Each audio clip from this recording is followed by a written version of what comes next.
یہ دیکھو کیا لکھا ہے۔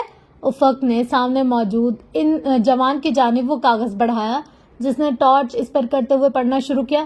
مجھے ڈر لگ رہا ہے، میں یہاں بہت اندھیرے میں ہوں، کلاس کے سارے بچے بہت چیخ رہے ہیں، مجھے بہت رونا آ رہا ہے، مگر میں روں گی نہیں، مجھے پتا ہے ابھی کوئی مجھے بچانے آ جائے گا، ابھی ابو آ جائیں گے، وہ یہ ڈیسک ہٹا دیں گے جو میرے اوپر گرا پڑا ہے۔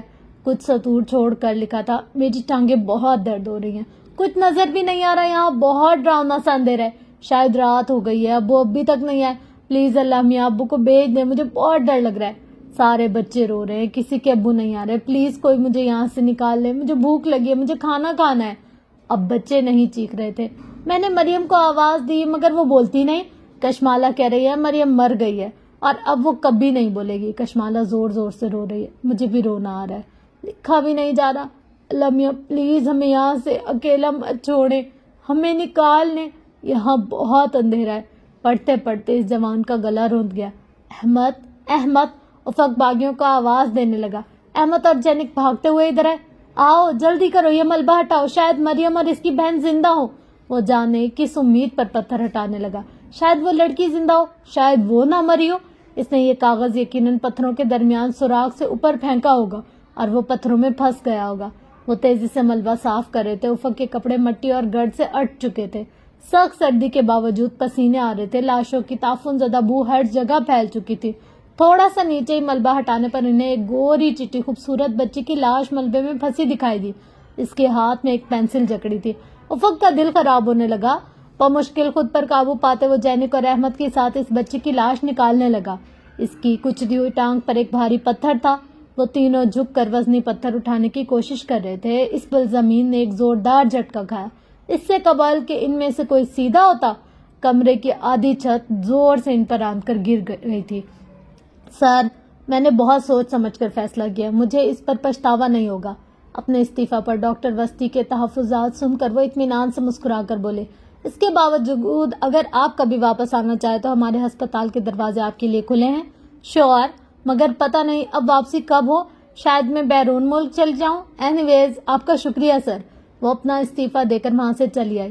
آج اس کا پیمز میں آخری دن تھا، اسے کل سے وہاں نہیں آنا تھا۔ ان آخری چند گھنٹوں میں وہ تمام مریضوں کو مکمل توجہ دے رہی تھی۔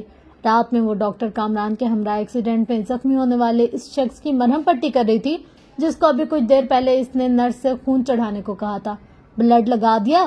پریشے نے قریب آتی نرس کی جانب سوالیہ نگاہوں سے دیکھا۔ جی او پازیٹیو لگایا ہے۔ او نیگیٹو نہیں تھا؟ وہ جاتے جاتے کچھ سوچ کر پلٹی۔ نہیں، او نیگیٹو، اے بی نیگیٹو دونوں بلڈ بینک سے ختم ہو چکے ہیں۔ وہ ڈاکٹر کامران کی طرف متوجہ ہوئی، نرس سر جھکائے وہاں سے چلی گئی۔ سسٹر، یہ انجیکشن لے آئیں اور اس نمبر پر فون کر کے اس آدمی کے گھر والوں کو اطلاع دیں۔ ڈاکٹر کامران نے کاغذ پر کچھ لکھ کر سر اٹھایا۔ نرس جا چکی تھی، پریشا وہاں کھڑی تھی، اس نے ان کے ہاتھ سے کاغذ لے لیا۔ سر مجھے دے دیں، میں لے آتی ہوں۔ حالانکہ اس کی ڈیوٹی آورز ختم ہو چکے تھے، پھر بھی وہ نسخہ ان سے لے کر وہ وہاں سے چلی آئی۔ فارمیسی سے انجیکشن لے کر اس نے شاپر میں ڈالے اور پھر استقبالیہ ڈیسک کی طرف آئی۔ اس نمبر پر کال کرنی ہے۔ وہاں بیٹھی سسٹر شمائلہ کو وہ کاغذ پر لکھا نمبر سمجھانے لگی۔ اسی اسنا میں کسی نے اس کی پشت پر ہسپتال کے شیشے کا دروازہ دھکیل کر کھولا۔ نرس سے بات کرتے کرتے اس نے سیکنڈ کو پلٹ کر دیکھا۔ کیموفلاج وردی والے فوجی تیزی سے اسٹریچر اندر لا رہے تھے۔ جانے کب کس کو ملبے سے نکالا ہے۔ وہ تعصب سے ان تینوں اسٹریچرز کو دیکھنے لگی جن پر خون میں لت پت نفوس پر سفید چادر ڈالی گئی تھی۔ سفید چادریں خون سے سرخ ہو رہی تھی۔ آگے والے اسٹریچر کو ایک فوجی دھکیل رہا تھا جسے اس نے شاید مظفر آباد میں بھی دیکھ رکھا تھا۔ سنے صاحب، کیا ہوا ہے؟ کون لوگ ہیں یہ؟ وہ یوں ہی کھڑے کھڑے پوچھنے لگی۔